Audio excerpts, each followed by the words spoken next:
Hello everyone, कैसे हो आप सभी। स्वागत है आप सभी का मेरे साथ में। मेरा नाम है सुभद्रा माथनकर। तो बच्चों, आज हम लोग डिस्कस करने वाले हैं कैसे बनाए जाएंगे रासायनिक सूत्र, क्योंकि परमाणु और अणु उस अध्याय का सबसे महत्वपूर्ण टॉपिक होता है रासायनिक सूत्र निर्माण की विधि।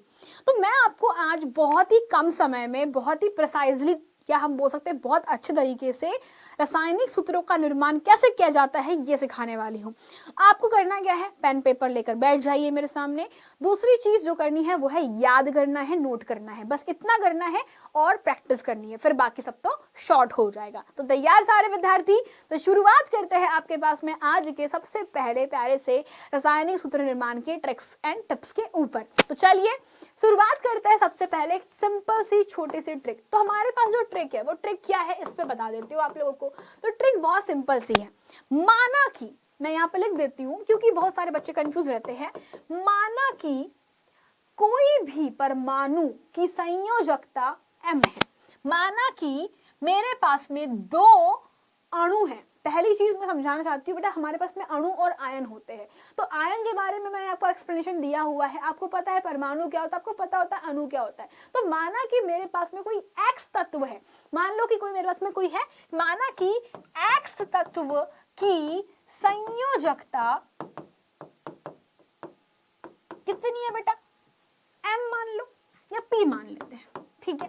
तथा दूसरा, माना कि कोई y तत्व है और y तत्व की संयोजकता कितनी मान ली जाए, ये मान लीजिए आप q है, p है और q है। तब रासायनिक सूत्र कैसे बनाया जाएगा?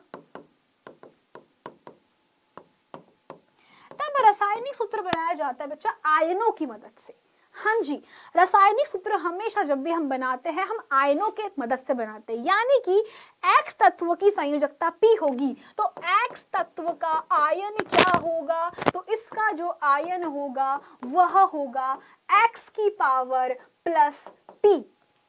और अगर मैंने बोला आप लोगों से Y तत्व की संयोजकता Q है, ठीक है। X तत्व क्या है, धनात्मक आयन बनाता है और Y हमेशा एक ऋणात्मक आयन बनाता है। बस दो चीजें याद रखनी है कि मेरे पास में ये क्या है, आपके पास में एक धनायन है और दूसरा मेरे पास में क्या मिलेगा, एक ऋणायन है, जो कि Y की पावर माइनस Q एक ऋणायन है। बस ये दो चीजें याद रखना है। तो X तत्व का आयन और Y तत्व का आयन, बस इतनी चीजें याद रखनी है। तो जब भी आपके पास में रासायनिक सूत्र बनाएंगे तो रासायनिक सूत्रों में क्या होता है बच्चा, आपके पास में एक होता है धनायन और दूसरा होता है आपके पास में ऋणायन। ये दो मिलकर के क्या करेंगे, आपके पास में रासायनिक सूत्र का निर्माण करते हैं, ठीक है। तो अब सूत्र बनाने के लिए क्या करना है, तो ट्रिक हमारे पास में बहुत सिंपल सी, फिर से मैं इस पे बहुत सारे बढ़िया बढ़िया बादल बना देती हूँ। तो ट्रिक क्या है, तो ट्रिक है कि X की जो आयन है वो क्या है हमारे पास में प्लस P है, Y का जो आयन है वो क्या है मेरे पास में माइनस में Q है। समझना। तो अब हमें क्या करना है, तिर्यक गुना करना है। तिर्यक गुना सबको पता है, यानी कि जो मेरे पास में x की संयोजकता है वो कहाँ जाएगी बेटा, y के पैरों पे जाएगी। कहाँ जाएगी, पैरों पे जाएगी। और y की जो है वो कहाँ जाएगी, x के पैरों पे जाएगी। अतः जो सूत्र बनेगा वो सूत्र क्या बनेगा आपके पास में, x के पैर पर जाएगा q, y के पैर पर जाएगा p, बिना चिन्हों के। और ये बन गया आपके पास में रासायनिक सूत्र। एग्जाम्पल लेते हैं। उदाहरण के लिए हम एक समझा देते हैं आपको उदाहरण के लिए हम ले रहे हैं एक X तत्व। तो X तत्व मैंने मान लिया जो कि धनायन है, ठीक है। तो धनायन हम मान लेते हैं सोडियम। तो सोडियम धनायन होता है Na+। ऐसे ही जो Y तत्व माना मैंने वो कोई ऋणायन मान लिया और वो ऋणायन हम लोगों ने समझा जो कि ऑक्सीजन है, जिसके ऊपर दो ऋणायन होते हैं। अब ये दो ऋणायन कैसे होते हैं इसके बारे में मैं समझाऊंगी कि ऑक्सीजन के पास में जो आयन्स होते हैं आपको ये याद करने पड़ेंगे, ठीक है। चलो, तो अब हम लोग बनाएगा इसका सूत्र। तो सूत्र बनाने के लिए क्या करना है, सिंपल सा काम है। सोडियम के ऊपर क्या लिखा हुआ है, प्लस लिखा हुआ है। ऑक्सीजन के ऊपर लिखा है ऋण 2। फिर से बेटा ये प्लस वन है मतलब कि जिसका कुछ नहीं, उसका एक होता है, इसको पहुंचाइए ऑक्सीजन के पैर तले और इसको पहुंचाइए आपके सोडियम के पैर तले। क्या मिल जाएगा आप लोगों को, यहाँ मिल जाएगा Na के पैर पे क्या जाएगा बेटा 2 जाएगा, बिना चिन्ह के लिखना है, और ऑक्सीजन के पैर पे क्या जाएगा 1 जाएगा। तो ये बन गया आपका सूत्र Na2O। नाम क्या लिखोगे इसका, तो नाम होगा आपके पास में, इसको बोलते हैं सोडियम और O बोले तो ऑक्साइड, तो सोडियम ऑक्साइड। बस इतना सा काम करना है। तो ये बन गया आपके पास में सूत्र। तो अब ये सूत्र को बनाने के लिए बस एक काम करना है, वो है इतनी छोटी सी टेबल। ये छोटी सी टेबल आपको बिल्कुल हमेशा दिमाग में रखनी है।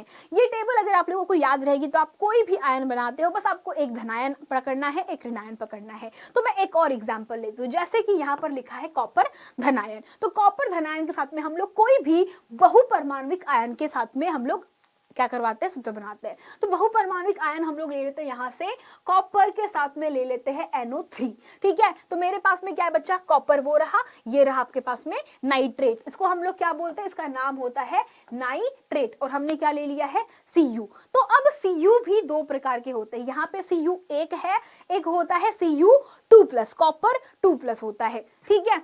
चलो समझाते हैं। तो कैसे बनाएंगे बच्चा, तो कॉपर जो है आपके पास में यहाँ पर कॉपर धनायन है, तो इसको नहीं लेंगे हम लोग, दूसरा वाला लेंगे, ठीक है, वो रहेगा आपका ये वाला, क्योंकि जब भी नाइट्रेट से रिएक्शन होगी तो ये करेगा। तो क्या बनेगा आपके पास में, तो यहाँ पर हम लोग क्या कर रहे हैं बेटा, धनायन क्या है, कॉपर है हमारे पास में, तो कॉपर 2+ ले रहे हैं, नाइट्रेट हमारे पास में क्या है NO3 1-। अब ये आपको याद रखना है, जो जब भी आप लोग अब तिर्यक गुना करोगे तो ये जाएगा इसके पैर के नीचे, तो ऑफ कोर्स ये पूरा का पूरा आयन है, तो हमें ब्रैकेट में लिखना है, ये ऋणायन जाएगा इसके पैर के नीचे, तो कॉपर पे आया 1 और नाइट्रेट को आपने कोष्टक में लिखा, ब्रैकेट में लिखा, और क्या लिखोगे 2, तो कॉपर नाइट्रेट CuNO3 का होल 2।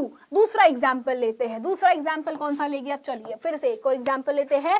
एक लेते हैं बच्चा हम लोग मैग्नीशियम का, जिसकी संयोजकता 2 होती है। मैग्नीशियम कहाँ रहा, ये रहा, देखो यहाँ पर। अब एक चीज और समझा देती हूँ कि यहाँ पर जिनकी संयोजकता 1 है, जो ऊपर है बेटा ये एक संयोजकता वाले, ये सारे के सारे इनकी संयोजकता 1 है, नीचे वाले जो है इनकी संयोजकता 2 है, और सबसे नीचे वाले संयोजकता 3 वाले हैं। तो आपको ये ना टेबल याद रखनी पड़ेगी, इसको 2 भागों में 3 भागों में डिवाइड करो। पहला जिसकी संयोजकता 1 है, जिसकी संयोजकता 2 है और जिसकी संयोजकता 3 है, तो 1 2 3 करके डिवाइड करोगे, बाकी सारा काम आपका शॉर्टेड हो गया। तो अब हम लोग ले रहे हैं बेटा दूसरा एग्जाम्पल, और एग्जाम्पल किसका है, मैग्नीशियम का। किसके साथ में ले रहे हैं बेटा अपन, मैग्नीशियम और ऑक्सीजन का अभिक्रिया करवाते हैं। तो क्या बनेगा जी, तो हमारे पास में जो दूसरा एग्जांपल, उसमें क्या किया हम लोगों ने, मैग्नीशियम, मैग्नीशियम का आयन क्या होता है 2 धनायन, किससे अभिक्रिया करवाया बेटा, ऑक्सीजन से। ऑक्सीजन पे कितना होता है 2 ऋणायन। तो मैंने जैसे आपको समझाया, तो कहाँ जाएगा, ये जाएगा O के पैर के नीचे, ये जाएगा आपके पास में Mg के पैर पे। क्या सूत्र बना आपके पास में, मैग्नीशियम ऑक्साइड Mg2O2,